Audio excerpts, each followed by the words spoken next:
Amigos de Latinoamérica, buenos días, buenas tardes. Hoy es un gran día para Panco y para Getecu. Otro sueño que se hace realidad. No fue fácil lograr esta meta, pero hoy estamos dando inicio a ese curso de ecografía intestinal que será tan importante para todos nuestros países latinoamericanos. Me acompañan en la moderación la doctora Cisla Salman de Brasil y la doctora María Teresa Galeano de Colombia. A continuación, el saludo de la doctora Yamile Sabana, presidenta de la Organización de Crohn y Colitis GETECU, amigos de ese grupo español de trabajo en enfermedad inflamatoria intestinal, quienes hacen un excelente trabajo y quienes siempre han estado con nosotros en los grandes momentos de nuestros proyectos educativos. Adelante, doctora Sabana. Buenos días, buenas tardes a todos. Es para mí un honor saludarlos a todos y dar por iniciado este curso que hemos hecho en colaboración GTQ Panco. Es un curso que hacemos con muchísima ilusión y desde aquí doy las gracias a los coordinadores en GTQ de esta iniciativa, que es Joaquín Poza y Fernando Muñoz, las dos cabezas que han liderado un grupo de excelentes profesionales en ecografía intestinal y enfermedad inflamatoria intestinal, tanto a nivel de Latinoamérica como de España. Es un curso que viene a suplir una gran necesidad, que es la formación en de gastroenterólogos a nivel de Latinoamérica y diría de Iberoamérica. Incluso nuestros socios están interesados en participar en este curso cuando han visto el contenido. Y como bien comenta el doctor Beití, ha sido un camino un poquito largo el que nos ha llevado hasta aquí, pero hace mucha ilusión poder darlo por iniciado. Esperamos que sea del agrado de todos. Es un curso que es para estudiar, para revisar a fondo la ecografía intestinal, y sobre todo en la enfermedad inflamatoria intestinal, eh, y que intentamos que sea lo más práctico, pero también lo más realista posible para que aprendamos las bases y luego podamos acabar de estudiar ya haciendo prácticas en los países de origen. Sin más, también quiero dar paso, si es posible, al doctor Joaquín Poza, que está aquí conectado también porque él ha sido el alma mater de todo este curso y para mí desde GTQ es un honor tenerlo como coordinador. Así que cuando quieras, Joaquín, muchísimas gracias. Muchísimas gracias, Yamile. Gracias por el apoyo que siempre GETECU nos ha dado y que hemos ido trabajando como grandes hermanos.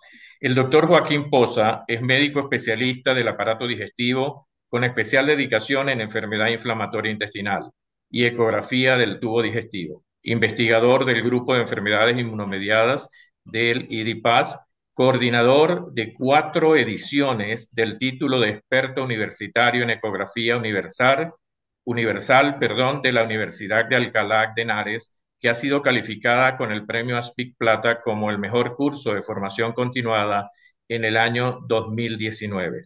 Director, oigan esto, director de más de 40 ediciones del curso avanzado de ecografía intestinal en enfermedad inflamatoria intestinal, ponente de más de 30 cursos, congresos a nivel nacional. 2007-2022 fue nombrado tutor de residentes y en el 2025 ha sido nombrado presidente de la Asociación Española de Ecografía Intestinal. Ya ustedes tienen ahí la explicación de por qué el maestro Joaquín Poza es el coordinador de nuestro curso de ecografía intestinal. Adelante, doctor Joaquín Poza. Muchas gracias, Guillermo, muchas gracias, Yamile, sobre todo por el cariño en el que me presentáis en este curso. Solo un comentario, es presidente de la Asociación Española de Ecografía Digestiva, no intestinal. Exacto. Aún no existe esa sociedad. Se está gestando un grupo de trabajo en GTQ para presentar proyectos, algunas líneas de trabajo bueno, eso también es un proyecto que tenemos en mente que haremos con mucho cariño, mucha ilusión, como todo lo que hacemos sinceramente este curso que como todos hemos comentado ha sido difícil de gestar, pero ya estamos en el día uno, en el día uno que empieza con mucha ilusión y esperamos que realmente despierte interés en la técnica, ¿no? Que es un poco lo que vamos a intentar conseguir, como romper el hielo, de a veces hay que empezar a tener las bases teóricas para poner los conocimientos en la práctica con las ventajas que ofrece la ecografía, que es inocua para el paciente y que, bueno, pues sin experiencia se puede intentar y que la experiencia solo se consigue haciendo, ¿no? O sea, sin embargo, poder hacer una ecografía sin experiencia, pues no es un perjuicio para el paciente, más allá de tener que superar la curva de aprendizaje, ¿no? Entonces, bueno, simplemente voy a comentar cómo es la estructura del curso. Nada, sí, el documento un poco que hace relación al curso lo facilitará el doctor Beatty a través de la página de Panco. Deciros que el formato es una parte teórica, ¿no? A través de webinars en directo, que es la primera clase empieza hoy. El tiempo de duración del curso va a ser cerca de 3 meses, termina en noviembre. Y bueno, pues deciros que también está avalado por una universidad de Venezuela que acreditará el curso. Para ello, los alumnos tienen que tener una asistencia de al menos del 85% de las clases para su acreditación.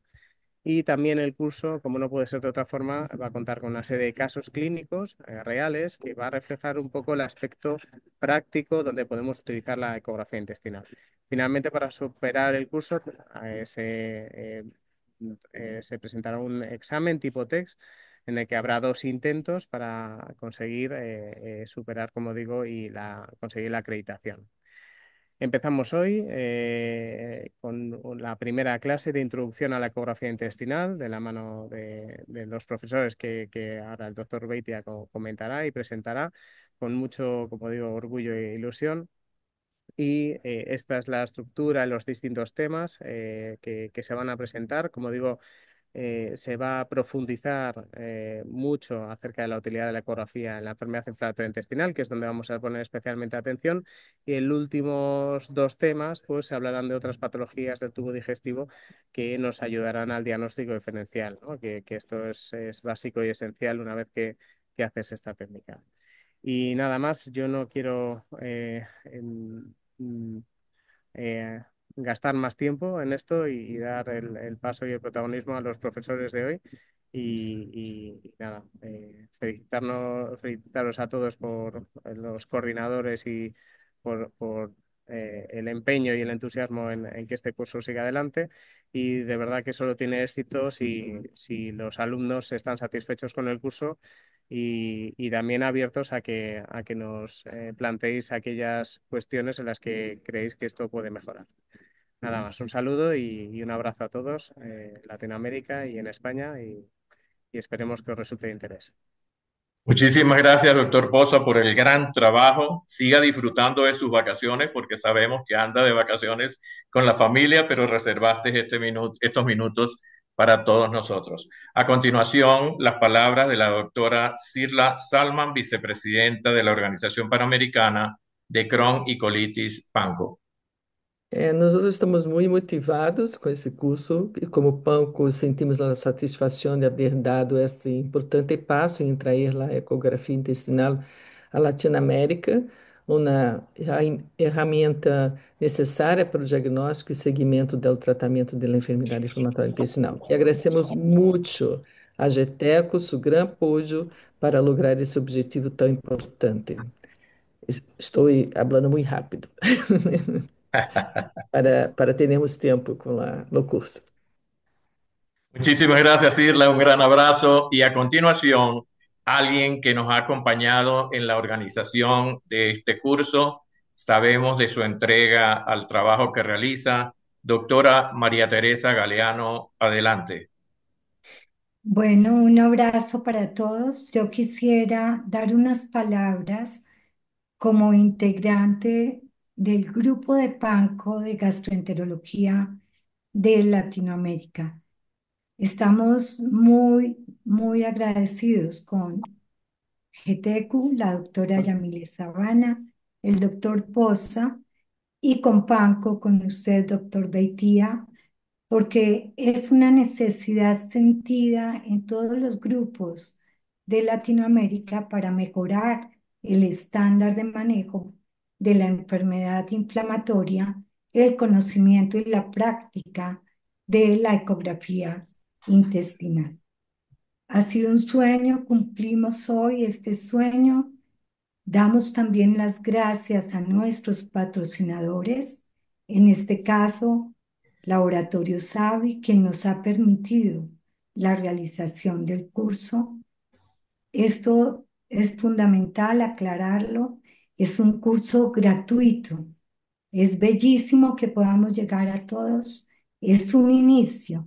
El conocimiento de la ecografía intestinal tiene que ser continuo y este curso debe motivar para que todos los grupos en Latinoamérica continúen el proceso de aprendizaje y aplicación centrados en nuestros pacientes. Muchas gracias, doctor Beitia. Por favor. Muchísimas gracias, doctora Galeano, por todo el apoyo, el agradecimiento a AVIC Laboratorios porque estuvo con nosotros desde un principio, participando y motivándonos y apoyándonos con la realización.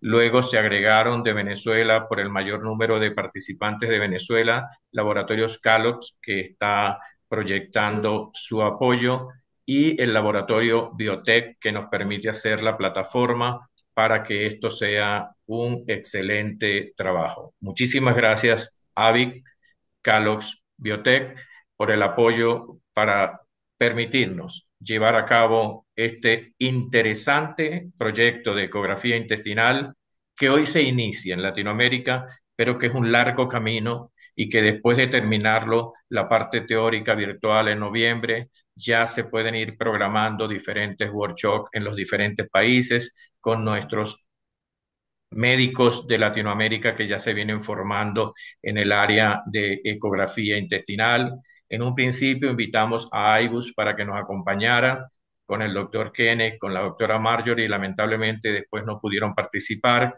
pero ellos van a seguir haciendo sus workshops en los diferentes países latinoamericanos, así como la doctora Parra y otros doctores que se van formando en ecografía. Y es un trabajo en equipo como lo que somos, una gran familia, la familia Panco Getecu. Y así damos inicio ahora a el curso de ecografía intestinal con la primera clase con la doctora María Eugenia Sinclair. La Muy buenos doctora días a María todos. Eugenia Sinclair, la doctora María Eugenia Sinclair, perdón, María Eugenia, es médico especialista en diagnóstico por imágenes, médica asociada al Servicio de Diagnóstico por Imágenes del Hospital Italiano de Buenos Aires, ese gran servicio, miembro de la Unidad Interdisciplinaria de Telangiectasia Hemorrágica Hereditaria, miembro de la Unidad Interdisciplinaria de Enfermedad Inflamatoria Intestinal. Es un orgullo para nosotros, apreciada doctora Sinclair, que dé inicio con esta, tu primera clase. ¿Qué necesito saber para comentar la técnica Introducción a la ecografía intestinal? Adelante, doctora Sinclair. Bueno, muchísimas gracias. Primero, agradecer a los organizadores por esta invitación y bueno, darles la bienvenida a todos los alumnos a esta primera charla que ahora vamos a presentar.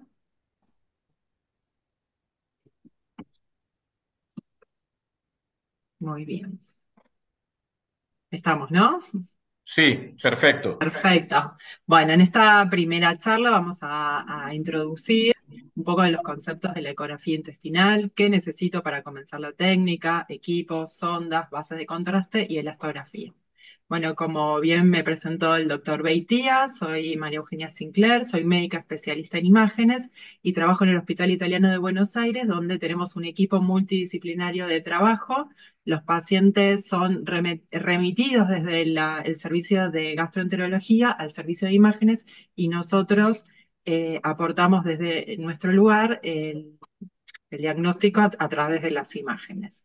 Las enfermedades inflamatorias intestinales, donde las principales enfermedades son la enfermedad de Crohn y la colitis ulcerosa, se caracterizan por una inflamación crónica y recurrente del intestino, con el potencial de determinar resultados altamente heterogéneos y diferentes complicaciones que muchas veces requieren cirugía con su consecuente discapacidad. El diagnóstico y el seguimiento rutinario de las enfermedades inflamatorias intestinales se basan en una combinación de manifestaciones clínicas y resultados de exámenes complementarios que incluyen pruebas de laboratorio, endoscopía y técnicas de imágenes, determinando una necesidad muy importante. Para el desafío más importante que tenemos es determinar la inflamación activa, lo que ha provocado un aumento en la demanda de exámenes que permita detectar la presencia de inflamación. Desafortunadamente no existe una correlación estrecha entre los síntomas del paciente y la de la enfermedad. Recordemos que la ileocolonoscopía sigue siendo el método de elección tanto para el diagnóstico inicial como el seguimiento de las enfermedades inflamatorias intestinales, aunque tiene limitaciones. Solo proporciona información de las lesiones de la mucosa intestinal, no permite la evaluación de la inflamación transmural o del compromiso extraintestinal tan importante en la enfermedad de Crohn. La evaluación del ilion terminal solo puede completarse en el 80% de los pacientes y no puede examinar segmentos más proximales del ilion terminal tan necesarios en el fenotipado completo y en la evaluación de la extensión en la enfermedad de Crohn. Es una prueba costosa e invasiva para un uso regular. Recordemos la naturaleza transmural de la enfermedad de Crohn, lo que hace que sea muy importante contar con técnicas de imágenes transversales para el seguimiento de estos pacientes. Dentro de las técnicas de imágenes con las que contamos tenemos la enterografía por resonancia magnética, la enterografía por tomografía computada y la ecografía intestinal, que son alternativas a la ileocolonoscopía para evaluar la actividad de la enfermedad y monitorizar la respuesta tanto a corto como a largo plazo. Son menos invasivas, mejor toleradas que la ileocolonoscopía y visualizan todo el intestino delgado, evalúan todo el espesor de la pared y pueden detectar complicaciones extraentéricas. Pero la enterotomografía asocia exposición a radiación ionizante, por lo cual es una modalidad inapropiada para el monitoreo seriado de estos pacientes, que son generalmente jóvenes, donde el riesgo de carcinogénesis es considerable. En este punto, la ecografía y la resonancia magnética serían los métodos de elección. Pero la enteroresonancia es un método costoso, menos disponible, requiere preparación previa en la utilización de contrastes orales y endovenosos. En niños requeriría sedación y no podremos realizarlos en pacientes que tienen claustrofobia. Actualmente las estrategias de manejo de las enfermedades inflamatorias intestinales han evolucionado desde una monitorización rígida a una monitorización, o sea, un tratamiento según objetivos. Esto requiere evaluaciones frecuentes de los pacientes para monitorizar la actividad de la enfermedad y ajustar la terapéutica según estas evaluaciones. Es acá donde la ecografía intestinal, en el punto de atención, permite monitorear la actividad de la enfermedad con la consecuente optimización más temprana del tratamiento. Por eso es tan importante hoy en día la ecografía intestinal.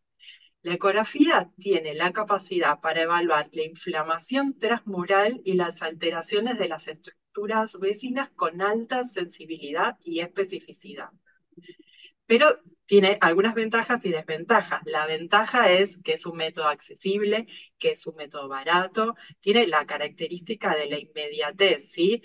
Como dije antes, del tratamiento según objetivo, permite acelerar la toma de decisiones.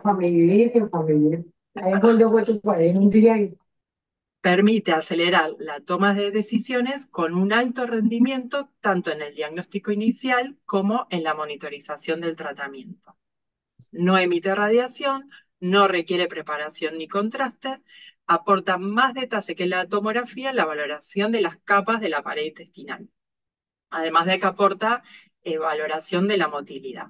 Desventajas: tiene menor rendimiento en la valoración de la pelvis profunda o retroperitoneo, donde en la pelvis el método de elección es la resonancia de pelvis de alta resolución. Tiene peor calidad de imagen en los pacientes obesos, ya que no podemos usar transductores de alta frecuencia.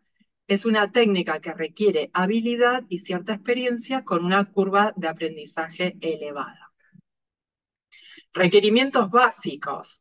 Vamos a necesitar un dispositivo de ultrasonido de clase estándar que contenga una sonda convexa abdominal de entre 2 y 6 MHz, una sonda lineal de alta resolución entre 7 y 14 MHz, ambas con modo armónico, Doppler de onda pulsada, Doppler de flujo en color, un software de ultrasonido con contraste para la detección y cuantificación de la vascularización intramural y la modalidad de elastografía.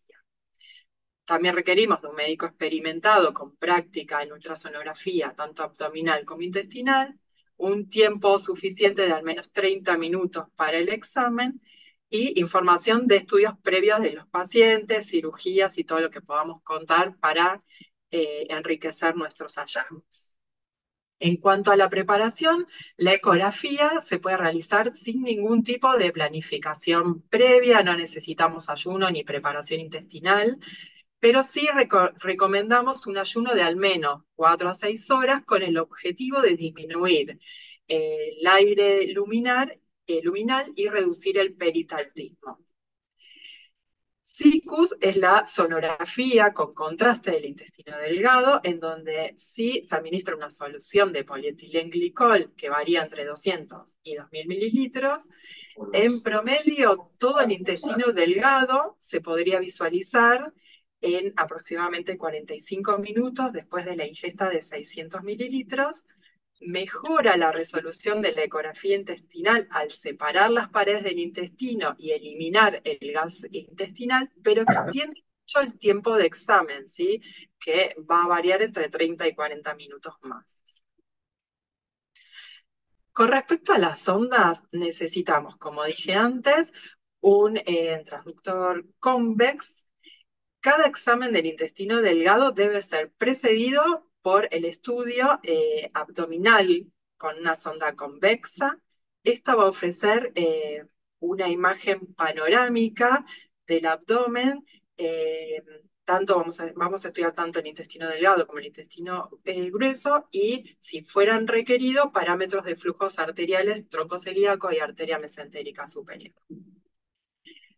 Es importante que aún, ya que el contexto clínico va a orientar a esta exploración, es necesaria una sistemática de estudio, ¿sí? Conocer las referencias anatómicas y combinar el uso de estos traductores de distinta frecuencia. La sistemática la debe determinar cada médico, pero bueno, una podría ser empezar en la fosa ilíaca izquierda, identificando los vasos ilíacos, recorrer todo el marco colónico en forma retrógrada hasta la fosa ilíaca derecha, identificar el ilion terminal y luego hacer un barrido en forma vertical y en forma horizontal de todo el intestino delgado. Pero bueno, es importante tener una sistemática de estudio y cada profesional debe definir esa sistemática, ¿sí? Recordemos en hacer una compresión gradual, tampoco tanta presión porque eso puede alterar los hallazgos. Lo que nos va a permitir esta compresión es evaluar compresibilidad, rigidez y eliminar el gas intestinal. Luego del examen con la sonda convexa, vamos a realizar el examen con una sonda de alta frecuencia, ¿sí? Del sector intestinal enfermo, ¿sí? Vamos a centrarnos en los segmentos intestinales sospechosos y vamos a hacer una evaluación más detallada. Estas sondas de alta frecuencia tienen alta resolución espacial, pero peor penetración. Entonces, si los hallazgos, o el paciente fuese muy obeso y los hallazgos muy profundos, no vamos a tener resolución en la imagen. Esta sonda nos va a aportar una evaluación más detallada de la pared intestinal.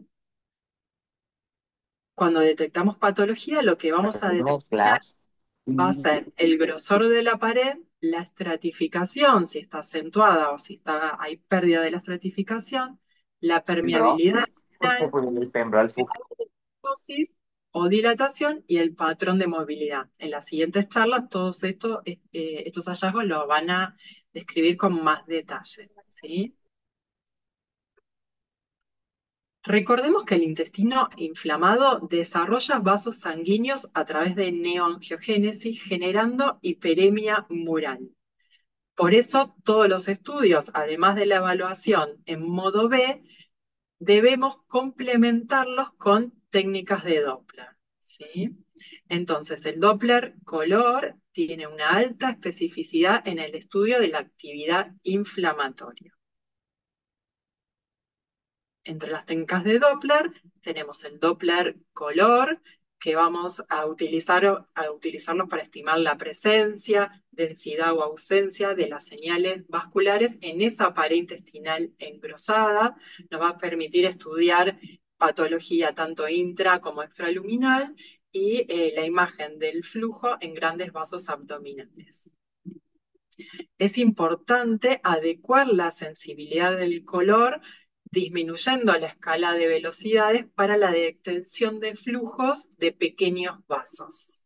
La ganancia debe ser ajustada al máximo para evitar artefactos de ruido, pero recordemos que la ausencia de detección de vascularización del segmento puede deberse a otras causas, ¿sí? Que pueden ser la baja sensibilidad del equipo, parámetros Doppler elegidos en forma inadecuada, el índice de masa corporal alto o la localización muy profunda del asa. La hiperemia mural en pacientes con enfermedad de Crohn es una característica fundamental al evaluar inflamación, ¿sí? Esta evaluación puede ser solo cualitativa, subjetiva, perdón. Por eso Lindbergh estableció una escala semicuantitativa para valorar esta hiperemia mural según cuántos spots de color por centímetros cuadrados vemos con Doppler color. Y descubrió que los grados 2 y 3 de Lindbergh se relacionan con actividad de la enfermedad. Otra modalidad es el duplex o triplex, ¿sí? Donde sumamos al examen Doppler color la onda pulsada para estimar parámetros de flujo tanto del tronco celíaco como de la arteria mesentérica superior, pero esto se ha dejado de utilizar, ¿sí? ¿Por qué? Porque la mayoría de los estudios han intentado identificar una relación entre los hallazgos de flujo de la arteria mesentérica superior y la actividad de la enfermedad, arrojando resultados muy contradictorios. En cambio, sí hay evidencia que indica correlación positiva entre la actividad inflamatoria con el análisis de la hiperemia en el Doppler color. Estas eran imágenes que hacíamos antes para determinar el flujo de la arteria mesentérica superior, pero que se ha dejado de usar porque no es parámetro para medir actividad inflamatoria activa. En cuanto a la ecografía con contrastes endovenosos, nosotros en nuestra región no utilizamos contrastes endovenosos, no tenemos disponibles. Son técnicas de ecografía que utilizan contrastes endovenosos basados en microburbujas para obtener imágenes en tiempo real sin el uso de radiación ionizante. Entonces, a través de una vía intravenosa se inyecta un potenciador de señal de eco de segunda generación basado en hexafluoruro de azufre en un bolo de 1.2 mililitros seguidos de 10 milímetros de solución fisiológica. Cada segmento necesita otro bolo intravenoso de contraste con un máximo de 2.4 mililitros por inyección, con un máximo total de 4.8 mililitros.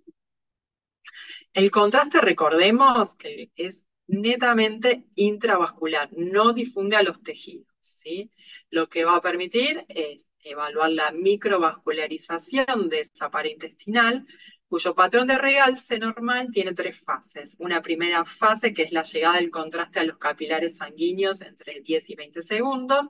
Una segunda fase, que es la arterial entre 30 y 40 segundos, alcanzando la máxima intensidad de realce. Y una tercera fase, venosa, entre 30 y 120 segundos, que es la fase de lavado del contraste.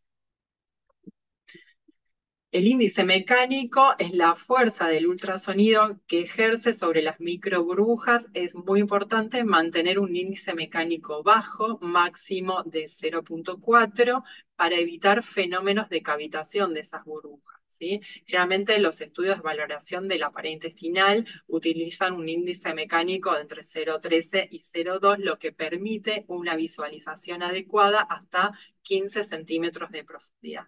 ¿Cuáles son las desventajas? Es que si el paciente es obeso o el asa intestinal está más profunda en el abdomen, la visualización va a ser subóptima, o si existe exceso de gas intestinal. Usar ecografías con contraste puede extender significativamente los tiempos de exámenes, además de aumentar los costos y el requerimiento de enfermería. Varios estudios han demostrado que el uso de ultrasonido con contraste es superior al grosor de la pared o a la imagenología Doppler color en la predicción de la actividad de la enfermedad, siendo sus indicaciones principales evaluar la actividad inflamatoria de estos segmentos intestinales engrosados, aunque los grados 2 y 3 del INVER tienen alta especificidad y no serían necesarios. Discriminar entre estenosis fibrosas o inflamatorias en la enfermedad de Crohn, discernir entre abscesos o infiltrados inflamatorios y confirmar y seguir la ruta de las fístulas. Recordemos que la eliminación de estos contrastes endovenosos se realiza por vía respiratoria, por lo tanto podemos utilizarlos con seguridad en pacientes que tienen nefropatías graves, a diferencia de los contrastes iodados en tomografía, y la tasa de reacciones adversas es muy, muy, muy baja. Existen contraindicaciones, que son las derivaciones cardíacas derecha-izquierda, hipertensión pulmonar grave, hipertensión arterial no controlada, síndrome de distrés respiratorio, o cuando los pacientes tienen contraindicado recibir dobutaminas por enfermedades cardíacas graves. Acá tenemos algunas imágenes. Recordemos que todo estudio empieza en el modo B: reconocer el asa engrosada, medir el espesor parietal, describir si existe aumento de la estratificación o pérdida de la estratificación, evaluar la motilidad, evaluar los hallazgos extraintestinales. Luego se administra el contraste y vamos a ver primero en forma no cuantitativa cómo es ese realce, pero además podemos aplicar ROI para medir ese pico de realce y poder cuantificarlo, ¿sí? Entonces podemos medir ese pico de realce para determinar el grado de inflamación, ¿sí? Que puede ser poco, moderado o severo, según el pico de realce que alcanza. El valor de Zeus y Siccus está basado en la disponibilidad y en la experiencia de cada centro, y radica básicamente en la evaluación de complicaciones sospechosas. Zeus es una herramienta muy valiosa en la detección y diferenciación de flemones y absceso en comparación con la ecografía tradicional sin contraste, y Siccus agrega un valor adicional sobre la ecografía convencional en la evaluación de lesiones del intestino delgado, yeyuno, ilion proximal, y en la detección de estenosis. Pero la ingesta de contraste oral extiende los tiempos de examen, siendo no apropiado para el uso como herramienta de evaluación en los lugares de atención. Por último, la elastografía, ¿sí? La elastografía por ultrasonido evalúa las propiedades elásticas que tienen los tejidos blandos mediante la estimulación, ya sea acústica o mecánica, y la respuesta que tengan estos tejidos se va a procesar y codificar como una imagen en escala de colores o como una medición cuantitativa correspondiente al valor de rigidez estimado, ¿sí? Las tecnologías que actualmente contamos se dividen en 2 tipos principales, que van a ser la elastografía por deformación o strain y la elastografía por ondas de corte o cizallamiento. La diferencia de estos dos métodos utilizados dependen del tipo de fuerza aplicada. Acá un pequeño ejemplo donde tenemos la ecografía strain por compresión, ya sea manual o generada por la sonda, es un método cuasi estático que ejerce una compresión que va a depender del operador y la información que nos brinda es cualitativa, es cómo se deforma esa imagen, generando un mapa de color o un semicuantitativo según ratios. En cambio, la ecografía por método de corte se utilizan transductores, perdón, estudia las ondas de cizallamiento, que son ondas perpendiculares a la generada por el transductor, y este método sí es cuantificable, que es el método que utilizamos para evaluar la pared intestinal, que pueden dividirse ya sea por punto, donde se estima un valor cuantitativo específico a partir de un ROI ubicado en el tejido, o en 2 dimensiones, codificando un mapa de color que refleja la rigidez en una porción más amplia de ese tejido. Y la ecografía transicional es una elastografía que se basa a partir de una compresión inducida por vibraciones externas, aporta información cuantificable por medios de fuerza, ya sea capa, pero se utiliza nada más que para el hígado, ¿sí? En cuanto a la elastografía, no existen directrices internacionales actuales que intruyan sobre las aplicaciones de la elastografía en el campo de la enfermedad inflamatoria intestinal. El papel de la elastografía en el manejo de las enfermedades inflamatorias está actualmente en investigación y su validación requiere un conocimiento preciso de las características histológicas correspondientes, y hasta ahora los datos de la literatura sobre la precisión de la elastografía en el campo de la enfermedad inflamatoria intestinal provienen de su mayoría de cortes pequeñas.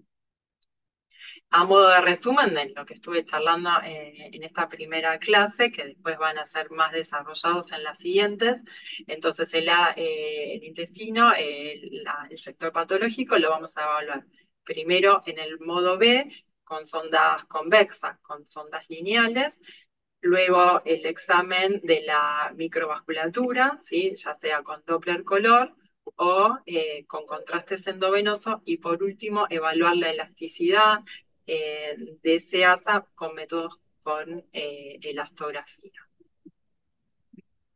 Entonces, como conclusiones, la evolución de las terapéuticas en las enfermedades inflamatorias intestinales ha aumentado la necesidad de una monitorización objetiva de la actividad de la enfermedad para guiar la estrategia terapéutica.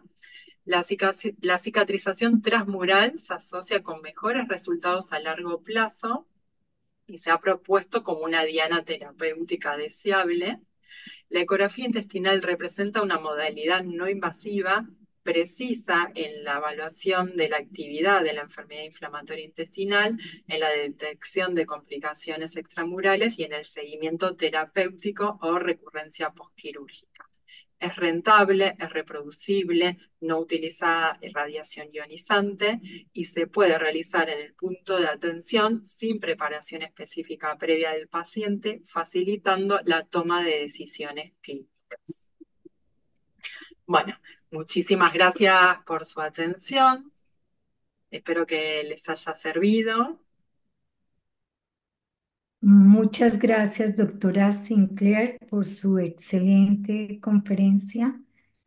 Y queremos dar paso a la doctora Berta de las Heras, médica adjunta del Servicio de Medicina del Aparato Digestivo del Hospital 12 de Octubre de Madrid y profesora del título propio universitario de especialista en ecografía intestinal de la Universidad de Alcalá de Henares. Por favor, doctora Berta, gracias. Hola, buenos días, bueno, buenas tardes para en España, buenos días a ustedes. Bueno, lo primero quería agradecer que me hayan invitado. Voy a minimizar esto para verlo. Fenomenal.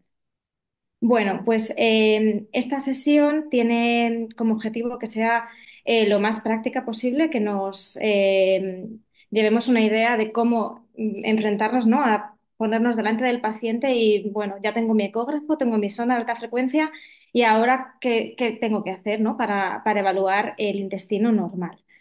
Em, a ver, no me dejo. Ahí.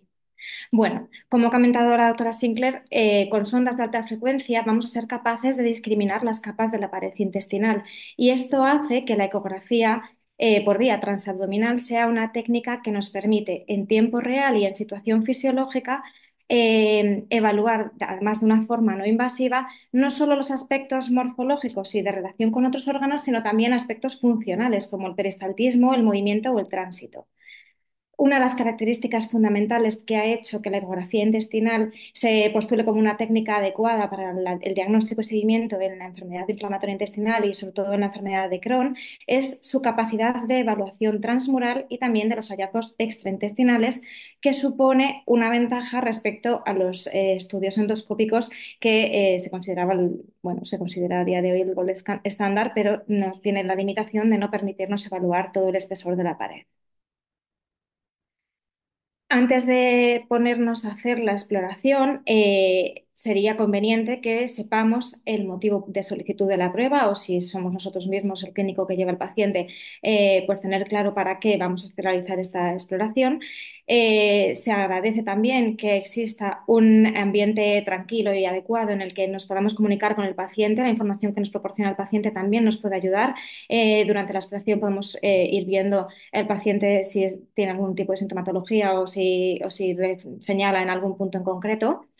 Sería adecuado y conveniente que conozcamos tanto los datos clínicos como los hallazgos en otras pruebas de imagen que se hayan realizado al paciente y después realizaríamos la exploración, que es en lo que más me voy a centrar durante la exposición.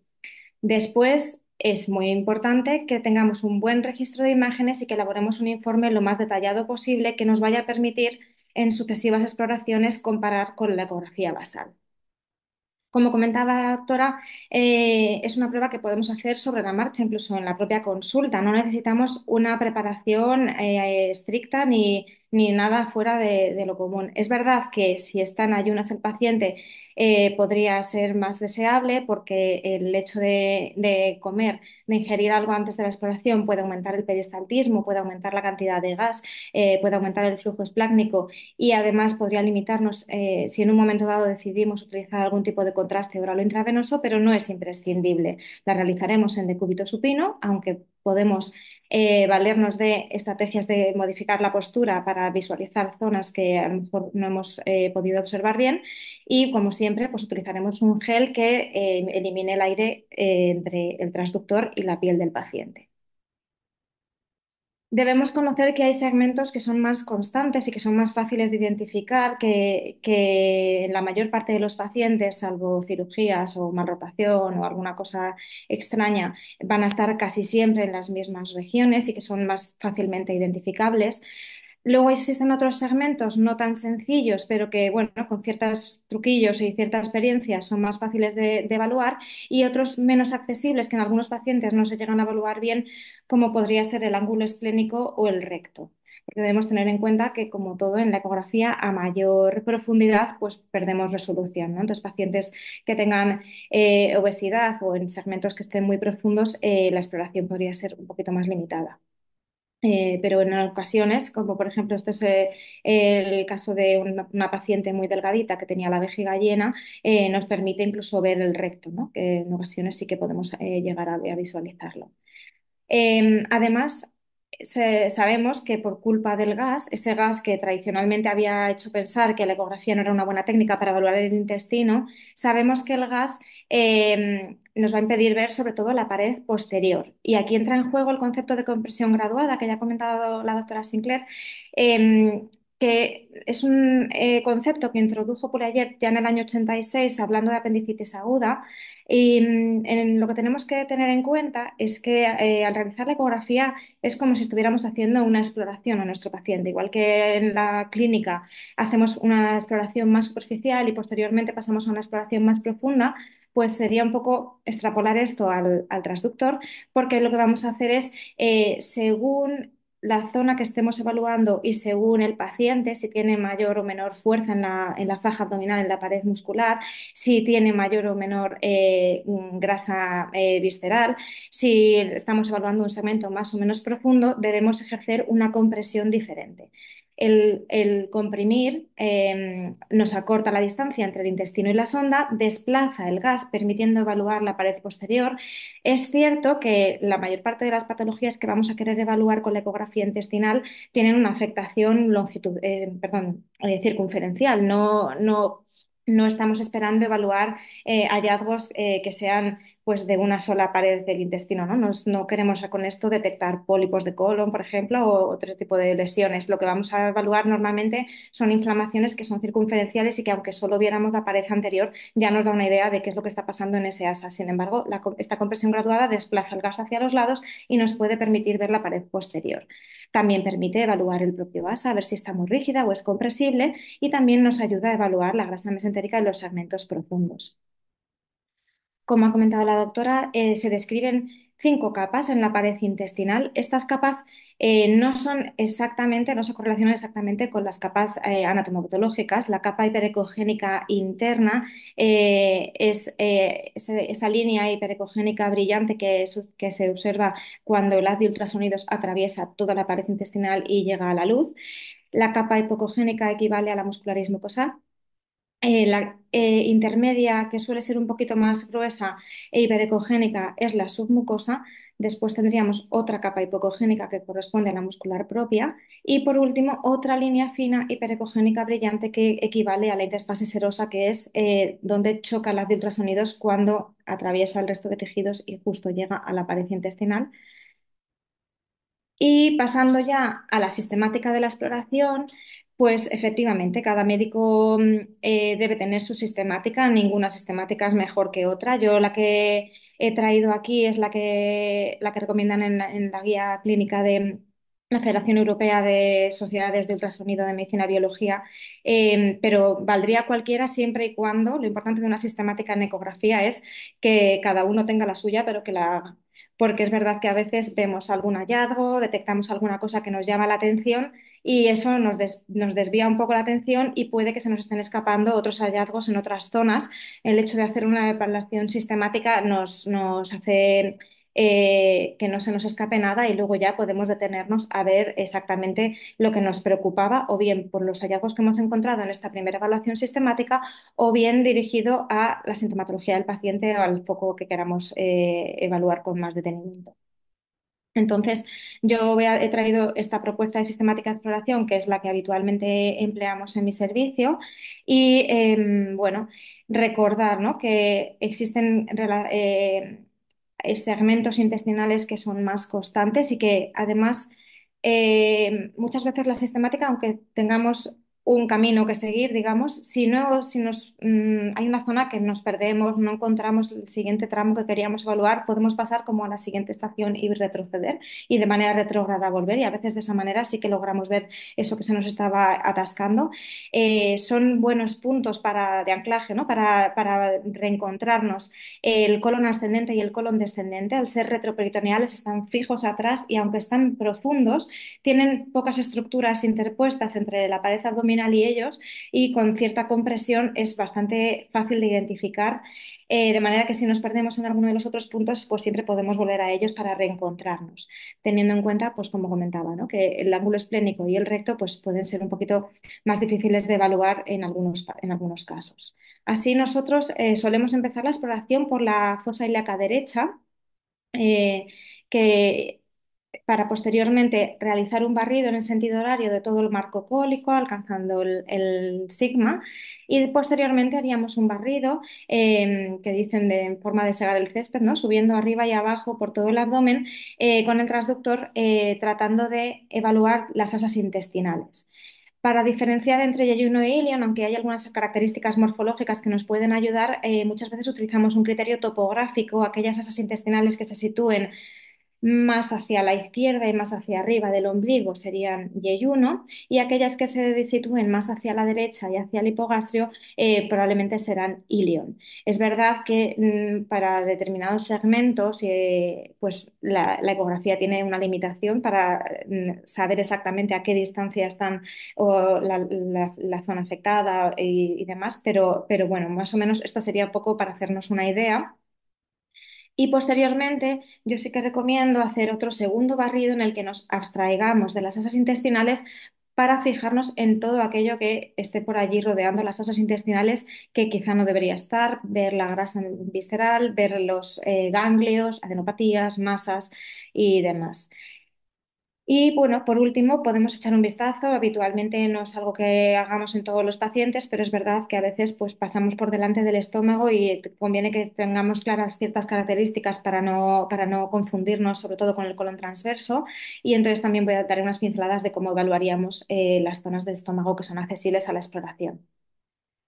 Bueno, empezando por la fosa ilíaca derecha, situando el transductor en longitudinal, en un punto medio quizá entre la línea media y la cresta ilíaca, vamos a tratar de buscar esta imagen en la que veamos los vasos ilíacos cruzando en diagonal la pantalla. Porque habitualmente el asa intestinal que está inmediatamente anterior a estos vasos ilíacos suele ser el ilion terminal.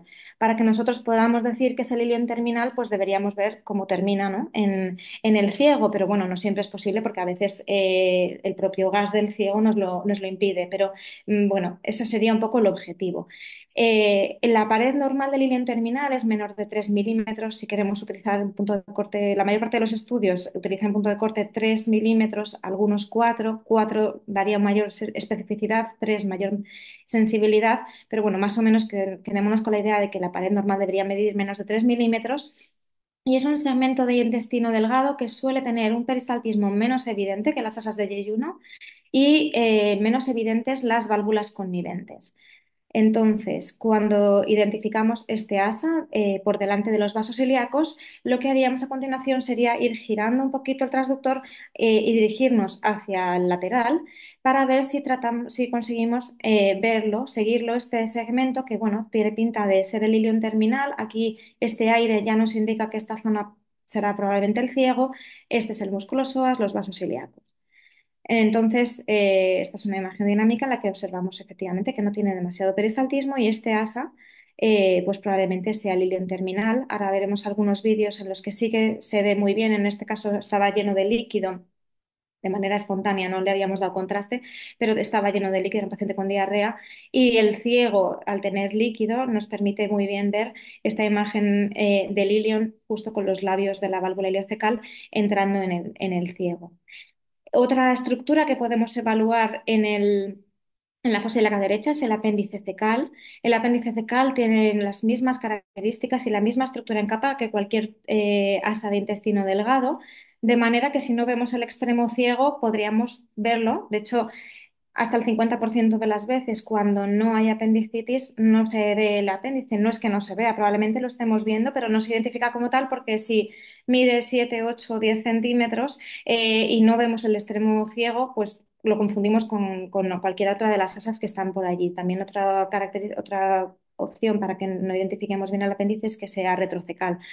Em, en este vídeo, así, es una cecoileitis que, como veis, se ve más engrosado el ilion terminal, se veía engrosado el ilion terminal, se veía la válvula, lo voy a volver a poner, se ve el ilion terminal, la válvula ileocecal, un poquito engrosada también la pared del ciego y por aquí ya se ve que nace el apéndice cecal. Entonces, bueno, pues es otra de las estructuras que evaluamos aquí. Después pasaríamos al barrido del marco cólico. La imagen típica tanto del colon ascendente como del colon transverso es este aire. Este aire que realmente no nos permite ver la pared posterior, estamos viendo únicamente la pared anterior, que es casi imperceptible y que se intuyen las austras. Y esto es una imagen muy típica que puede ser, se puede verse en todo el colon, pero es muy típico que sea esta la forma de presentarse, el colon ascendente y el colon transverso. Pero como comentaba anteriormente, el colon ascendente estará más profundo y tendremos que presionar quizá un poco más para verlo. Y al llegar al ángulo hepático, tenemos una dificultad, que es que el colon transverso suele ser más superficial y además no es tan constante en todos los pacientes. Hay algunos pacientes que lo van a tener justo debajo del apéndice sifoides, debajo del esternón, pero otros pacientes les puede llegar hasta caer, ¿no? Hasta el ombligo. Entonces, aquí es muy importante dejar de comprimir porque muy probablemente esté más superficial y si comprimimos demasiado el aire se va a desaparecer y no nos va a ayudar. Y dejando de comprimir y haciendo un pequeño barrido en el epigastrio, en algún momento dado veremos esta imagen que ya nos orienta a que hemos encontrado el colon transverso. Aquí lo que puede suceder es que en epigastrio encontremos el estómago, que como veremos más adelante, la pared es más prominente y que nos pensemos que es un colon transverso engrosado. Entonces, siguiendo con la sistemática, estamos ya evaluando el colon transverso. Sí que es verdad que aunque haya caído mucho y lo estemos evaluando casi cerca del ombligo, a partir de línea media vuelve a subir y es cuando tendríamos que intentar hacer alguna maniobra para valorar el ángulo esplénico porque se mete muy alto debajo de las costillas y además es más profundo. Así que venimos de comprimir poco por mi abdomen ya izquierdo y cuando llegamos al hipocondrio izquierdo volvemos a comprimir demasiado, vamos, lo máximo que podamos y a la vez le podemos pedir al paciente que coja aire hondo, al bajar el diafragma nos va a acercar el ángulo esplénico y lo vamos a poder evaluar. Luego pondré algún ejemplo. La pared del colon, como decía, es que muchas veces es imperceptible si no está inflamada, se considera normal hasta 4 milímetros.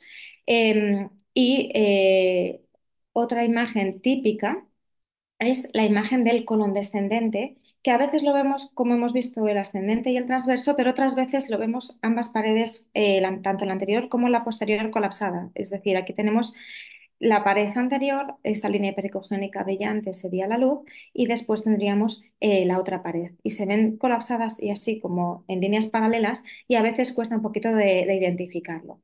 Cuando sigamos haciendo nuestro barrido y alcanzamos la fosa ilíaca izquierda, volveremos a ver los vasos ilíacos y esta vez el asa intestinal que pasa por delante de ellos es el sigma. El sigma además puede estar muy elongado. El sigma tiene varias características un poquito diferentes. Puede considerarse normal hasta 5 milímetros. Además es a expensas de la capa muscular, que es un poquito más prominente que en el resto del intestino grueso. Y tenemos que tener en cuenta que existe la posibilidad de que un sigma elongado alcance la fosa ilíaca derecha. De manera que a veces cuando empezamos la exploración en la fosa ilíaca derecha nos encontramos una asa intestinal prominente y decimos, ay, hay ileitis. Pero luego, cuando hacemos toda la sistemática, nos damos cuenta que no era un ilion engrosado, sino que era un sigma completamente normal. Entonces, esto nos ayuda mucho a ir siguiéndolo en su recorrido cuando lo estamos evaluando. Y una vez que ya hemos valorado todo el marco cólico, pasaríamos a ver el intestino delgado.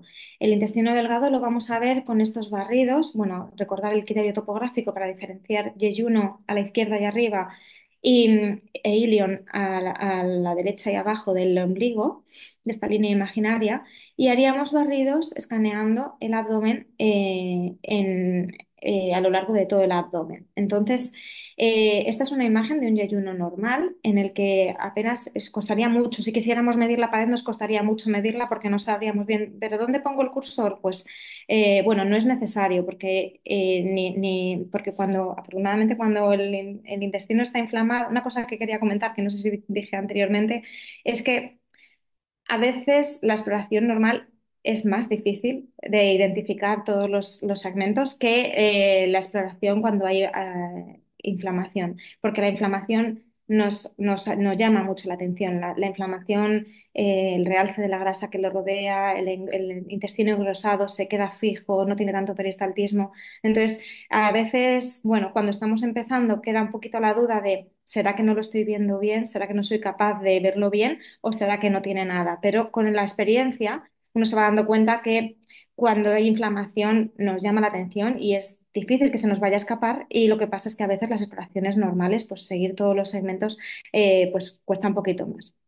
Volviendo un poquito al yeyuno, como comentaba, se suele ver esta imagen así de aspecto cerebroides por las válvulas conniventes, el peristaltismo bastante llamativo, que como ven, pues es diferente a la imagen de Lilion, en el que las válvulas conniventes pues apenas eran perceptibles y el peristaltismo tampoco. En el segundo barrido nos vamos a abstraer de ver las asas intestinales porque necesitamos evaluar lo que hay fuera del intestino, ¿no? Y aquí es cuando podemos evaluar los ganglios mesentéricos, que en la enfermedad inflamatoria intestinal, sobre todo en la enfermedad de Crohn, sí que podemos ver ganglios ¿no? Adenopatías un poquito reactivas, suelen ser ganglios ovalados, con un eje corto pues ligeramente por encima del límite normal de 5, 6, 7 milímetros. Sin embargo, estas otras adenopatías pues ya eran más patológicas. Este caso era un caso de una enfermedad de Crohn, pero que se había complicado con un linfoma, y estas otras adenopatías eran mucho más llamativas, pero bueno, las he traído para que vieran la imagen. También debemos fijarnos en el mesenterio. Según la grasa visceral que tenga el paciente, lo vamos a ver de una manera u otra. Los pacientes muy delgaditos apenas vemos la grasa, salvo que esté engrosada, inflamada. En pacientes más gruesos vemos grandes tramos de separación entre una asa intestinal y otra, porque es grasa visceral que tiene como este aspecto así como trabeculado. Cuando esta grasa se inflama, es como si la difumináramos, ¿no? Yo a veces le digo a los alumnos, es como si cogieras a carboncillo y lo difuminaras, porque de pronto dejan de verse esas estriaciones y lo que se ve es mucho más homogeneizada la grasa y un poquito más hiperecogénica. Estos son dos ejemplos de inflamación de la grasa mesentérica. Se pueden detectar líquido libre, como saben, pequeñas cantidades de líquido libre en pelvis, como en este caso, pues pueden ser hasta fisiológicas, pero también podemos ver verdaderas citis en un momento dado. Y luego pues podemos detectar colecciones, fístulas. En este caso no era un hallazgo, era una paciente con una enfermedad de Crohn, pero que su problema en ese momento era un absceso dependiente de la trompa de falopio. Bueno, y para ver el estómago, pues podemos emplear, bueno, nos puede ayudar en epigastrio el lóbulo hepático izquierdo, que nos hace de ventana, y en este caso es una zona muy buena para ver el píloro. En esta imagen, en este vídeo, vamos a ver cómo la pared del estómago es mucho más prominente, tiene una capa muscular bastante prominente y como con pliegues, ¿no? Se ven muy bien los pliegues. Normalmente en línea media, ahora lo veremos mejor en otra imagen, se ve el antrio, y enfocando un poquito hacia, hacia el hipocondrio izquierdo podríamos ver un poco más de cuerpo y a lo mejor parte del fundus. A veces nos tenemos que venir al lateral y por encima del bazo sí, podríamos llegar a observar el fundus. Em, y en cuanto al intestino delgado, aquí está, lo ven. Este es un vídeo en el que podemos evaluar, bueno, aquí tenemos el hígado, la vesícula biliar, esta imagen que es el intestino delgado, primera, segunda porción, la cabeza del páncreas. Aquí vemos el estómago, tiene un poco de contenido líquido, y se veía ahí claramente que la pared del estómago era más gruesa. En un momento dado cambia de morfología y la pared del intestino delgado es muy finita. Y lo tengo aquí delimitado por las flechas amarillas, la cabeza del páncreas. De nuevo, este líquido de aquí es el de la bilis, de la vesícula biliar. Así que, bueno, una vez que hemos hecho toda nuestra sistemática, podemos hacer ya la valoración dirigida. Y en modo B, a veces nos preguntan, ¿es necesario tener contraste? ¿Es necesario? Bueno, realmente imprescindible no es. O sea, en modo B y modo Doppler se puede obtener muchísima información. En modo B nos hacemos una idea muy acertada de la localización, sobre todo cuando se afecta a localizaciones a nivel iliocecal. En cuanto a la extensión, tiene alguna limitación, no es tan precisa quizá como la anterorresonancia para determinar exactamente cuántos centímetros hay afectados, pero sí que nos puede dar una idea de si son solo 3 centímetros, 7 centímetros o más de 10, ¿no? Que una idea aproximada sí que nos puede dar. Eh, Veríamos después los hallazgos que se correlacionen con la actividad inflamatoria, como es el grosor de la pared. En este caso pues, he puesto una imagen de una ileitis en la que no solo se observa un engrosamiento de la pared, sino también una desestructuración del patrón en capas, ¿no? Que eso también es otro dato que nos puede dar idea de que hay actividad inflamatoria. Pero también podemos ver el calibre, podemos ver el peristaltismo, podemos ver hallazgos extraintestinales. En modo Doppler color, como ha comentado la doctora, ya se sabe desde los años 70 que los segmentos inflamados en la enfermedad de Crohn tienen una neoangiogénesis no solo de aparición de nuevos vasos sanguíneos, sino también dilatación y tortuosidad de los vasitos sanguíneos persistentes sobre todo en la capa submucosa, y esto se puede evaluar muy bien en modo Doppler color. Es verdad que pequeños vasos con flujos lentos, el modo Doppler color se puede quedar un poco corto, y ahí es donde es una de las indicaciones en las que utilizamos el contraste intravenoso. En España tenemos disponible el safloruro de azufre que comentaba la doctora y lo utilizamos pocas veces para esta indicación, pero es verdad que algunos casos de engrosamiento muy franco de la pared, que la hiperemia no la podemos valorar bien con modo Doppler color, en esos casos a veces el contraste nos ayuda a discriminar a algún paciente más. Y lo que sí que lo utilizamos bastante con más, con una indicación más clara y más, además, muy sencillo de evaluar, no necesitas un software de cuantificación, es diferenciar las masas hipocogénicas extraintestinales para ver si son flemones o abscesos. Y también podríamos valorar si necesitamos, por el contrario, en vez de utilizar contraste intravenoso, pues a lo mejor algún paciente que sospechamos que puede haber una estenosis, y el uso de contraste oral con polietilenglicol nos puede ayudar a evaluar mejor estos segmentos. Entonces, una vez hecha toda la sistemática, pasaríamos a la valoración dirigida. Nada, un par de imágenes no voy a entrar porque ya lo ha comentado la doctora previamente, pero habitualmente utilizamos la escala modificada del Inver, siendo los grados 2 y 3 los que más se correlacionan con la actividad inflamatoria. Pero bueno, el hecho de que a veces no veamos hiperemia en modo Doppler color, pues no tiene por qué ser que es que no hay inflamación. A lo mejor es que no está bien ajustado, o es una asa más profunda, o los vasitos de esta neoangiogénesis son demasiado pequeños, de flujo muy lento, y el Doppler convencional tiene unos filtros que eliminan la señal proveniente del ruido tisular, del movimiento lento tisular, que nuevas modalidades de Doppler que se están implementando en distintas casas comerciales, pues sí que son capaces de desdoblar este movimiento tisular del flujo sanguíneo de los microvasos, y entonces esta microvasculatura sí que se podría llegar a evaluar, ¿no? Pero todavía, bueno, pues esto está todavía que se necesitan más estudios, ¿no? Para ver hasta qué punto esto aumenta la sensibilidad y especificidad de la detección de hiperemia en la enfermedad inflamatoria intestinal. Y para terminar, nada, 5 minutitos más para que veamos un poco como si estuviéramos en el consultorio, ¿no? Cómo hacemos una ecografía intestinal, pues en este caso es una ecografía normal, pero que sí que quería que no solamente viéramos la imagen en la derecha, sino también ver un poco los movimientos que hacemos con la mano. Entonces, bueno, aquí hemos detectado los vasos ilíacos, estamos empezando a visualizar este contenido tan gaseoso que nos orienta que esto será el colon. Estoy tratando de identificar el ilion, me voy desplazando un poquito hacia la derecha, voy basculando, ejerciendo distintos grados de presión, y aquí por fin parece que lo encuentro. Tengo aquí el músculo psoas, y el asa intestinal más anterior probablemente será el ilion terminal, y en la que está justo pegadita detrás es posible que sea el apéndice. Creo que en alguna de las imágenes se llegaba a ver el fondo de saco, pero como veis en este caso pues no llegamos a identificar claramente esa imagen, ¿no? Las imágenes que he puesto, claro, los alumnos luego en las prácticas dicen, pero es que no lo veo, no veo la válvula. Pero claro, porque muchas veces no se ve, está detrás del aire y muchas veces no se ve, ¿no? Pero sí, más o menos hemos identificado esos segmentos y no hay ningún otro segmento inflamado alrededor. Y es verdad que en ocasiones podemos pedir al paciente que se coloque en decúbito lateral izquierdo, el aire se desplaza y a lo mejor sí que logramos verlo, pero a lo mejor no es tan imprescindible, ¿no?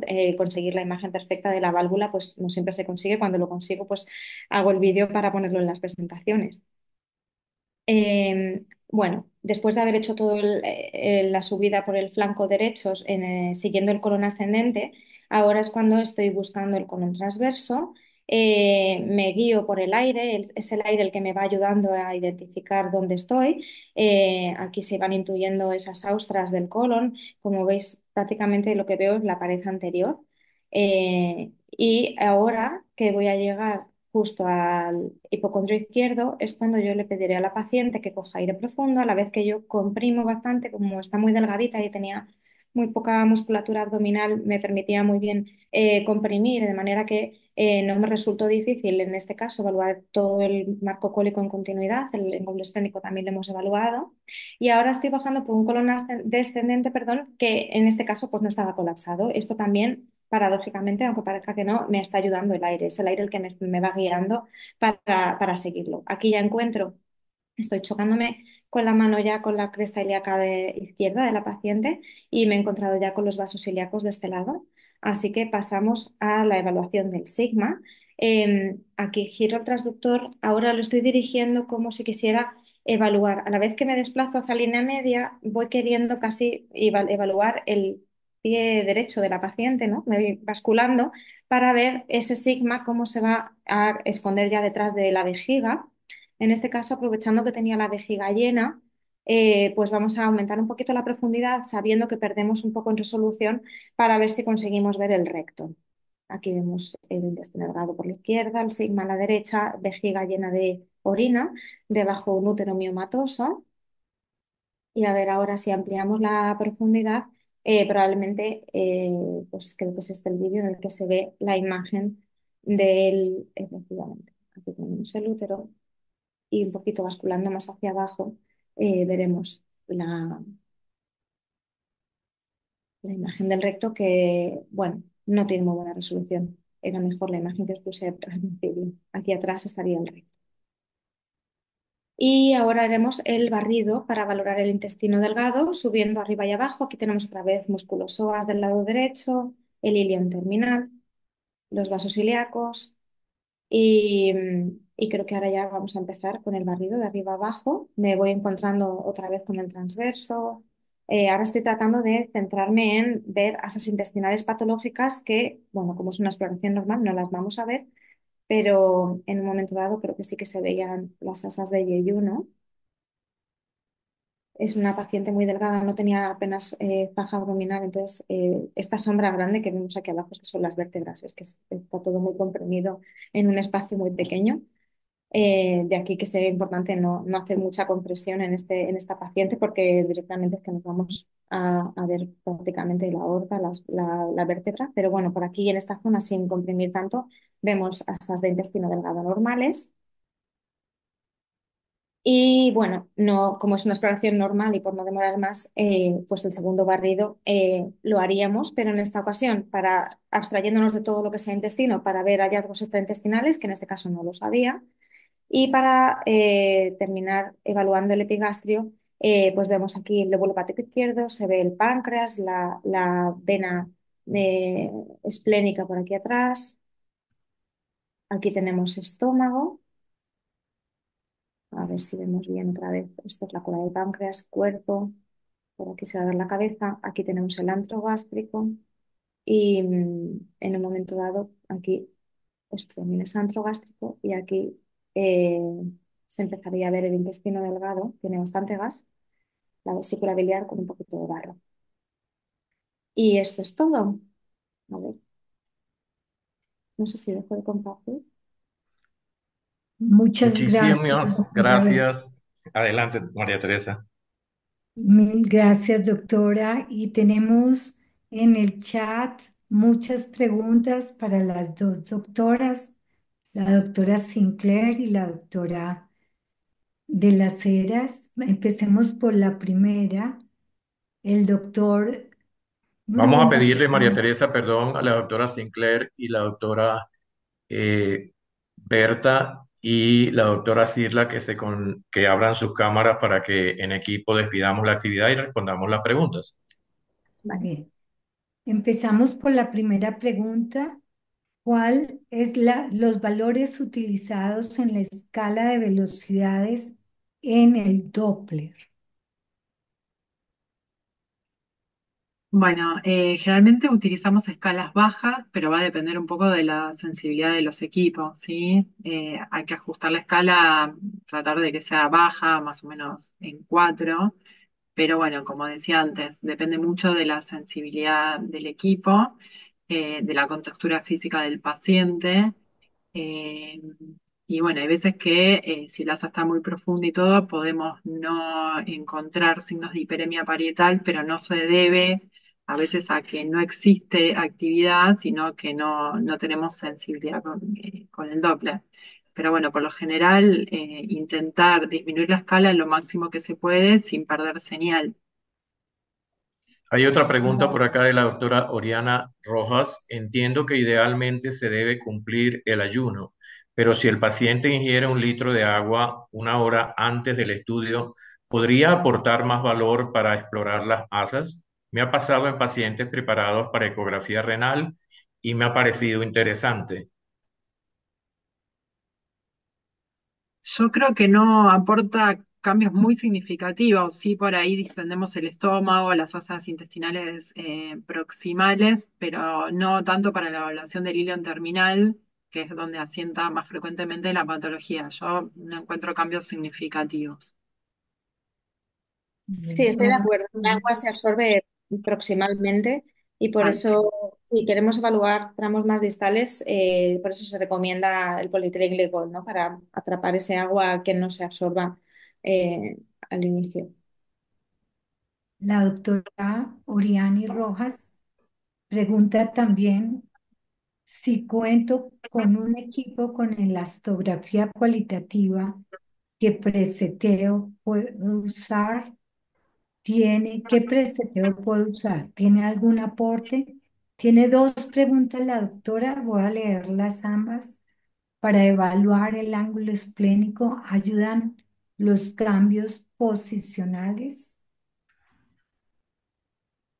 Nosotros no tenemos mucha experiencia en elastografía en intestino, no sé, allá Berta en España. No, yo tampoco tengo. Sé que, por ejemplo, Joaquín o otros Sí, compañeros sí que lo están utilizando y ellos, de hecho, sí que han hecho algún pequeño estudio en sí, el que sí. la visualización, no solo la cuantificación, ¿no? Sino que la visualización a color les daba cierta idea de, ¿no? Y se correlacionaba bien cuando veían rojo o naranja, se correlacionaba bien con el grado de fibrosis, pero desconozco los preset. Y respecto Y a la no, valoración, quería aportar una cosa más, que aparte son asas intestinales que se mueven, que tienen peritactismo, entonces medir en un punto estático un ROI de dureza es como bastante complejo. Pero sí, bueno, en las son, siguientes charlas de POSA seguramente podrá explicar bien de qué se trata. sí, o sea, creo que hay alguna sesión en específica en la que van a hablar más de esto.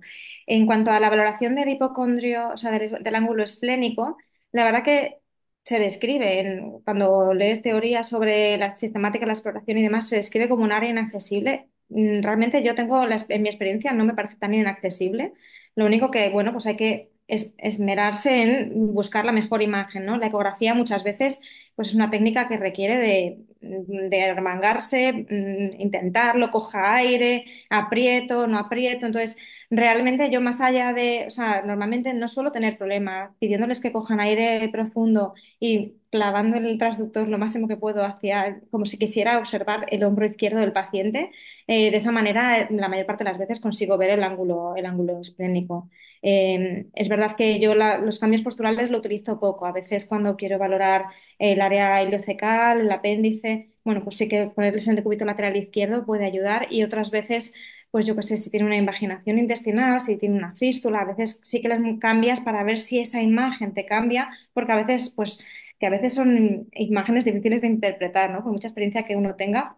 A veces, pues ahí son imágenes difíciles de interpretar y a veces tienes dudas de si lo estás viendo bien, pero esto es una fístula, pero esto... Entonces, es verdad que a veces ahí cambiar de postura, si cambia la imagen que estabas viendo, a lo mejor luego al volver a ponerse en decúbito supino, esa imagen rara ha desaparecido y ya te quedas más tranquilo de que ahí no había nada, ¿no?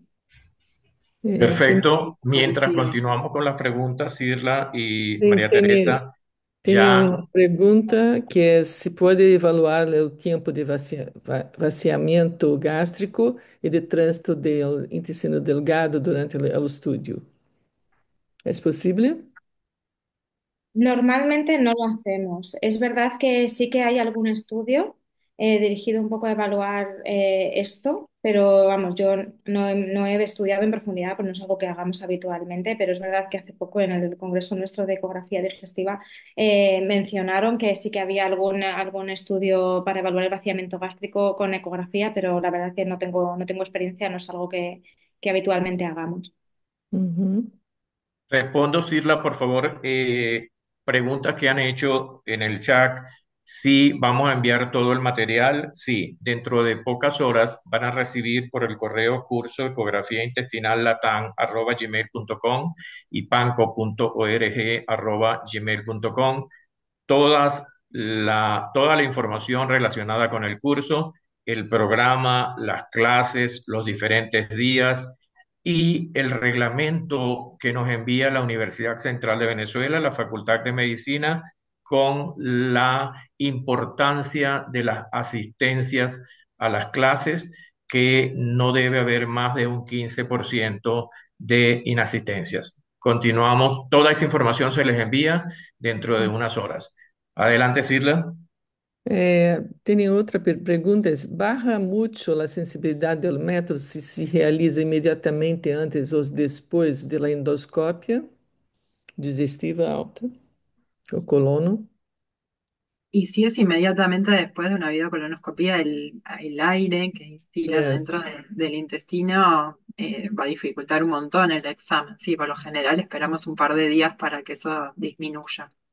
Uhum. Bueno, además es que no hay necesidad de hacerlo el mismo día tampoco, ¿no? Claro, Sim, claro. Bueno, es claro, verdad que en la curva de aprendizaje yo personalmente, a veces cuando me tocaba estar en ecografía, como está muy cerca de la sala de endoscopias, yo observaba, fichaba a ver quién tenía la colonoscopia al rato y entonces se la hacía antes. Es verdad que vienen preparados, pero no me Uhum. dificultaba, pero a mí me venía muy bien aprovechar que el paciente venía, le hacía yo la ecografía y luego me quedaba pendiente a ver qué decía la endoscopia para comprobar si estaba acertada, ¿no?, en lo que había visto. Entonces, Eso es una sí. idea excelente, ¿verdad? ¿No? Empezar, claro.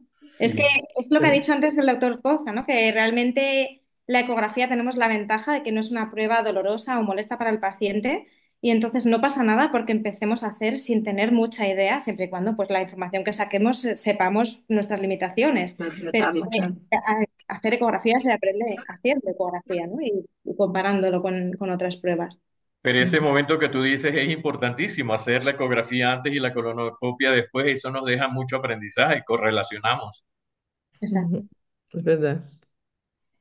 Hay Sí, la otra María Teresa, ¿otras pregunta. preguntas? Sí, la doctora Sara Delgado. Pero dice Daisy Martínez, Venezuela, tener la vejiga llena facilitaría la evaluación de las asas en las fosas ilíacas.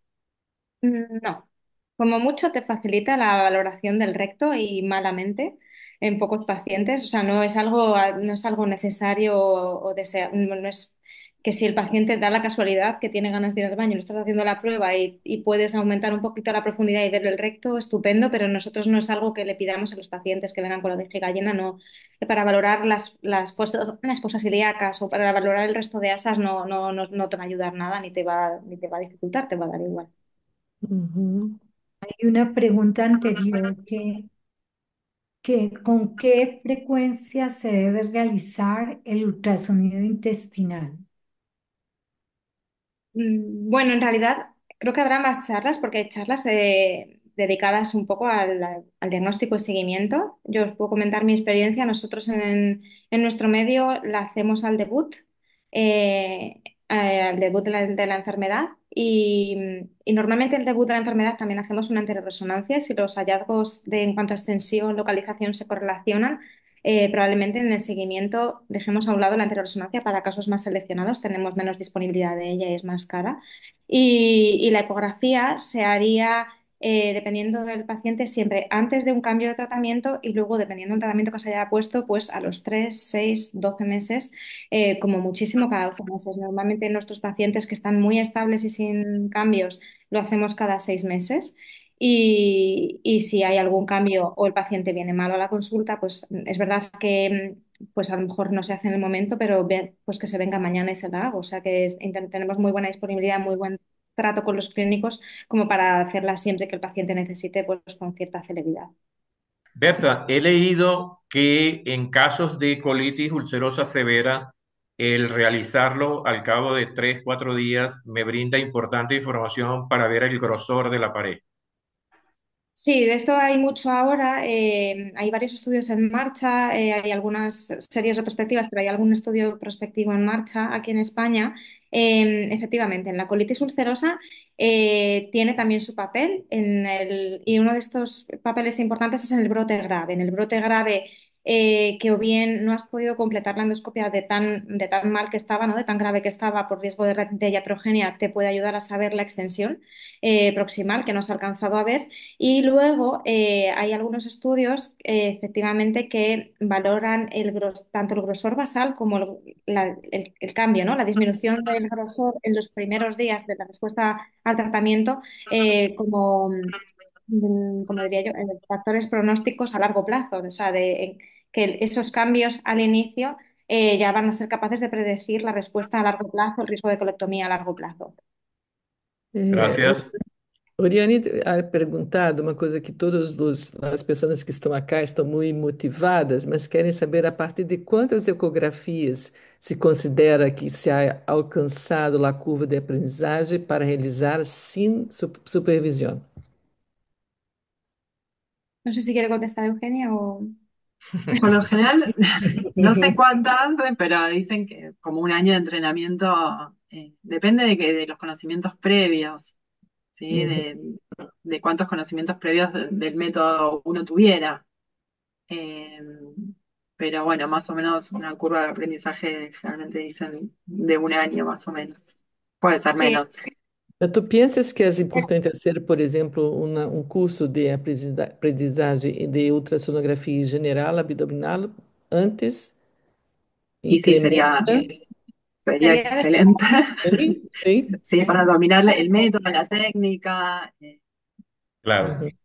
es verdad que Ayuda considerablemente los conocimientos básicos de A- ecografía. Aparte que pueden aparecer otras patologías abdominales, no necesariamente es enfermedades inflamatorias intestinales, y uno, bueno, con ese conocimiento puede, digamos, orientar también a otro tipo de diagnósticos. Sim. sí, Sí, sería en deseable. relación a esa pregunta, se han publicado varios artículos, 150, 200 exploraciones. ¿Qué opinas, Berta? Sí, Sí, sí, es lo que iba a decir, que existen algunas publicaciones que hablan eso hay algunos artículos entre 100 y 150 exploraciones comparando exploradores que no, incluso hay algún artículo que creo que compara exploradores que no saben de ecografía abdominal en general y otros que sí que son expertos ya en ecografía abdominal y se equiparan más o menos los hallazgos cuando llevan 150 200 exploraciones. Creo que es la curva de aprendizaje que recomienda la SPIN también, 150. En mi opinión sería deseable porque, como dice Eugenia, vamos a ver otros hallazgos, no vamos a ver solo el intestino, nos podemos encontrar otras cosas. De hecho, pues claro, yo a raíz de hacer ecografía intestinal, pues he aprendido mucho de patología ginecológica, urológica. ginecológica, claro. Pasas por zonas que hay otras estructuras que tienes que tener cierto manejo y pienso que es más sencillo aprender la técnica si sabes por lo menos coger el transductor, moverte en los planos, orientarte, un mínimo de ecografía. Cierto es que nosotros en el curso universitario, que llevamos ya varias ediciones, a veces vienen alumnos que sí que saben algo básico de ecografía y otros que no. Y bueno, al final, bueno, van aprendiendo, pero si uno tiene la oportunidad y puede hacer una pequeña rotación para tener un poco de idea general, pues siempre sería deseable, claro. Uhum. Gracias. ¿Alguna otra pregunta, Sirla María Teresa? Hay muchas preguntas É. en el chat. Me pregunto, doctor Beitia, ¿hasta qué hora quiere llevar el foro? Bueno, Porque pudiéramos unos 10 minutos más para que aclaremos las preguntas. De todas formas, les recordamos que a partir del lunes, martes, se lo avisamos por correo, va a estar un foro donde ustedes pueden aclarar todas las dudas que tengan, revisar las clases, hacer todas sus sugerencias, recomendaciones, etcétera. también quisiera, porque hay 187 participantes, pero en el chat no todos han enviado la Uhum. información que se solicitó para darles certificación de asistencia el día de hoy. Lo piden, por favor, nombre, país y correo que debe estar escrito en el chat y no veo pues 187 respuestas. Es Exacto, importante vayan para su... completando por favor esa información que está solicitando la doctora María Teresa. Es bien importante porque la universidad nos exige ese requisito. ¿Otra Bueno, pregunta, María? Tem acá, sigue vigente. não, Tranquila, sigue, não, sigue.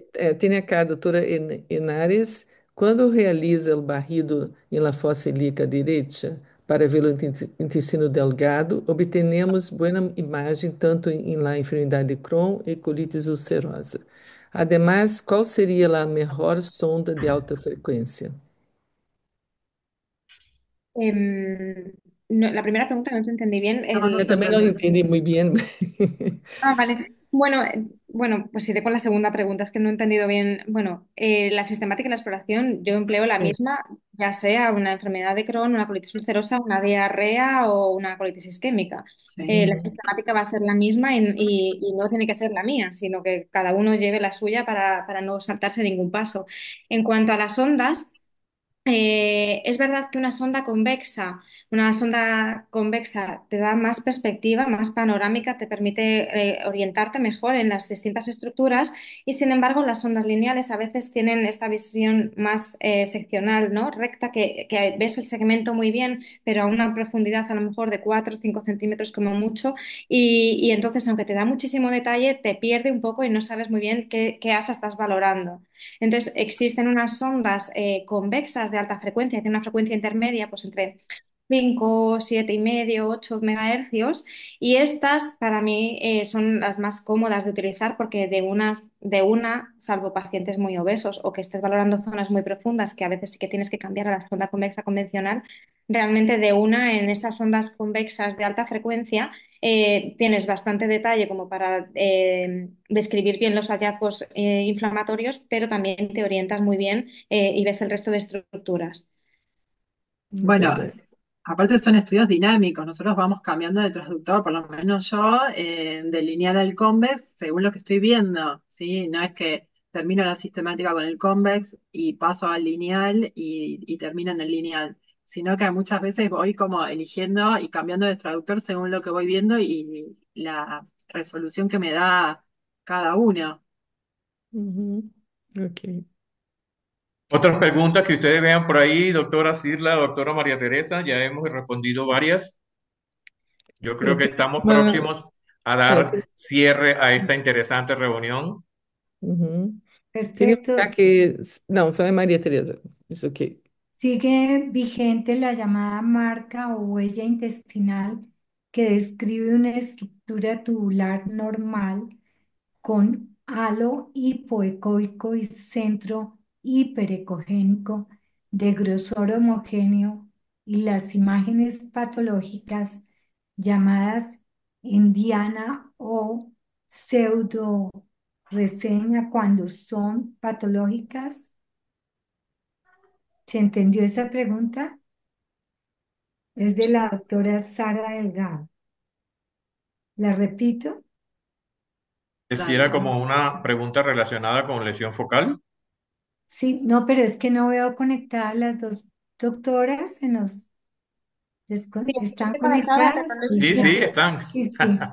Pero ¿entendieron la pregunta o No, la... no se entendió. No, no No se entendí mucho. entienden, ¿no? Dice que si sigue vigente la marca, la llamada marca o huella intestinal, que describe una estructura tubular normal con halo hipoecoico y centro hiperecogénico de grosor homogéneo y las imágenes patológicas llamadas en diana. En Diana. Ah, ya entiendo. Quizá, bueno, es una manera yo creo que es una manera de nombrar, ¿no? De nombrar los hallazgos habituales del encruzamiento de la pared, que podría verse efectivamente una imagen en Diana, ¿no? Porque es lo que comentaba previamente que el engrosamiento que sucede en la enfermedad inflamatoria intestinal y en otras patologías inflamatorias del intestino es que es un engrosamiento circunferencial, de manera que en cortes transversales del asa podríamos ver como un donut, ¿no? Como una diana con las distintas capas y entiendo que se refiere, quizá lo ha leído en alguna parte, una manera de denominarlo, cuando hay un engrosamiento difuso irregular. Lo cierto es que, bueno, nosotros no lo llamamos así concretamente, pero es verdad que el engrosamiento de la pared podría verse con esa morfología, pero otras veces está tan alterada la estructura en capas que no se distingue esa morfología, no se ve tan claramente la diana con todas las capas, porque lo que se ve es más difuso, totalmente desdibujado ese patrón. Bueno, yo creo que todo evento exitoso tiene su final y vamos llegando. Gracias, muchísimas gracias, apreciadísima doctora de las Heras, doctora Sinclair, por esa información tan importante que nos han brindado en este primer día de este gran curso que como gran familia Panco GTQ hemos organizado para toda Latinoamérica. Muchísimas gracias de nuevo, estamos en contacto, son varios meses en los cuales vamos a estar hablando de la ecografía intestinal, ese necesario método diagnóstico que llega a Latinoamérica y que seguiremos trabajando porque es un largo camino, tanto uniendo la parte virtual como la parte práctica. Doctora Sirla Salman, sus palabras de despedida. Gracias, foi excelente como no primeiro dia e provavelmente será muito melhor com a continuidade. Graças a todos, graças a los professores, graças a todos que estão conosco hoje. Doctora María Teresa. Igualmente, gracias a las profesoras, excelentes conferencias. Gracias al doctor Beitia, a la doctora Yamilia, al doctor Poza. Y muchísimas gracias a los participantes. Tuvimos 187 personas conectadas y maravilloso que sean activos con sus preguntas. Queremos que continúen con el entusiasmo y seguimos dentro de 15 días. Un gran Así abrazo es. fraterno para todos. Muchas Muchísimas gracias. gracias. Doctora Sinclair, sus palabras de despedida. Bueno, nada, agradecerles la convocatoria primero. Espero que les haya servido y los esperamos en las siguientes conferencias. Doctora de las Heras. Bueno, nada, agradecerles a todos su atención y a vosotros que me hayáis invitado a participar, que como sabéis esto me encanta y nada, estaremos Sí. aquí en futuras. Me consta que te encanta porque nos has ayudado en múltiples oportunidades y estamos súper agradecidos por eso. Bueno, muchísimas gracias a todos los participantes. Somos una gran familia, definitivamente. Vamos a seguir unidos. Agradecer de nuevo a los laboratorios patrocinantes, AVIC, Calox, Biotech, al grupo excelente de profesores que nos van a acompañar durante estos 6 meses.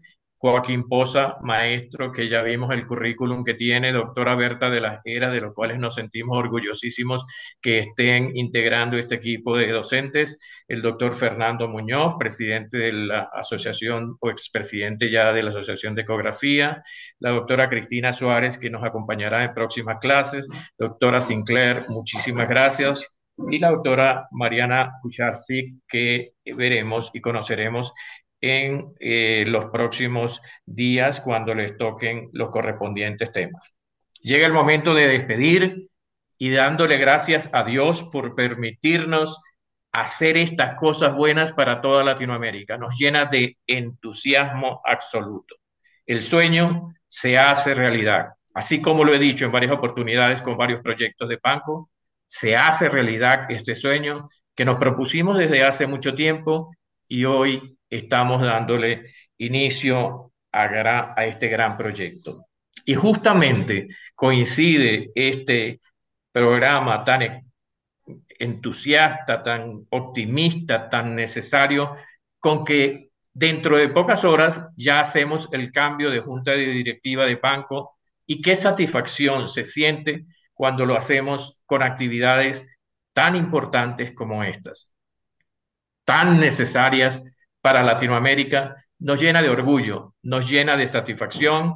El equipo que viene es extraordinario, seguirán haciendo todas estas cosas buenas porque Panco y GETECU nos unimos definitivamente como una gran familia.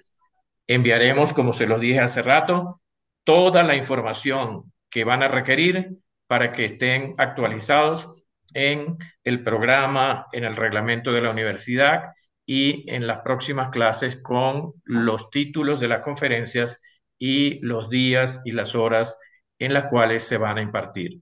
Muchísimas gracias de nuevo, apreciados profesores, doctora Cirla, doctora María Teresa, amigos participantes de Latinoamérica. No saben la satisfacción inmensa que siento cuando veo el chat y están todos los amigos de Latinoamérica interesados en la ecografía intestinal por hacer cada día un mejor trabajo por nuestros pacientes con enfermedad inflamatoria intestinal. Un gran abrazo para todos. Muchísimas gracias. Seguimos en contacto porque somos también alumnos del curso de ecografía intestinal. Que Dios los bendiga. Muchas gracias y estamos en Gracias. contacto. Gracias a todos.